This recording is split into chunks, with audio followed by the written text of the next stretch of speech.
চলতি বছর এখন পর্যন্ত যুক্তরাষ্ট্র প্রায় ১০০ বিলিয়ন বা ১০,০০০ কোটি ডলার শুল্ক আয় করেছে বলে জানিয়েছেন দেশটির অর্থমন্ত্রী স্কট বেসেন্ট।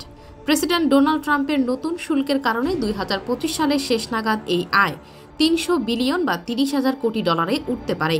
হোয়াইট হাউসে অনুষ্ঠিত বৈঠকে বক্তব্য দিতে গিয়ে স্কট বেসেন্ট বলেন, ট্রাম্পের নতুন শুল্ক নীতির কল্যাণে মূল আয় শুরু হয়েছে বছরের দ্বিতীয় প্রান্তিকে, অর্থাৎ গত ২ এপ্রিল পাল্টা শুল্ক আরোপের পর ৯ এপ্রিল তা স্থগিত করে যখন ১০% অতিরিক্ত ন্যূনতম শুল্ক আরোপ করেন তারপর থেকে। সেই সঙ্গে বিভিন্ন দেশের ইস্পাত, অ্যালুমিনিয়াম ও গাড়িতেও শুল্ক আরোপ করেন তিনি।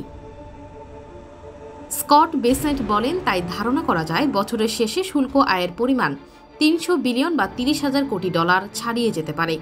দেশটির অর্থ বিভাগের একজন মুখপাত্র বলেন, এই ৩০,০০০ কোটি ডলারের লক্ষ্যমাত্রা ৩১ ডিসেম্বর শেষ হওয়া পঞ্জিকা বছরের জন্য ধরা হয়েছে, সরকারের অর্থ বছরে, যা শেষ হয় ৩০ সেপ্টেম্বরের জন্য নয়। দেশটির অর্থ বিভাগের একজন মুখপাত্র বলেন, এই ৩০,০০০ কোটি ডলারের লক্ষ্যমাত্রা ৩১ ডিসেম্বর শেষ হওয়া পঞ্জিকা বছরের জন্য ধরা হয়েছে, সরকারের অর্থ বছরের জন্য নয়। সংবাদে বলা হয়েছে, ২০২৫ সালেই যদি ৩০০ বিলিয়ন বা ৩০,০০০ কোটি ডলারে উঠে যায়, তাহলে বোঝা যাবে আগামী দিনগুলোতে শুল্ক আদায়ের গতি অনেক বেড়ে যাবে, অর্থাৎ এখনকার তুলনায় শুল্ক আদায় অনেকটাই বেড়ে যাবে।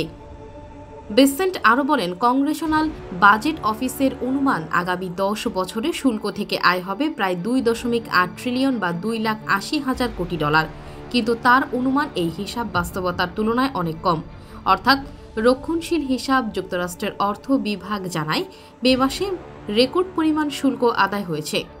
এ সময় মোট ২২.৮ বিলিয়ন বা ২,২৮০ কোটি ডলার আয় হয়েছে।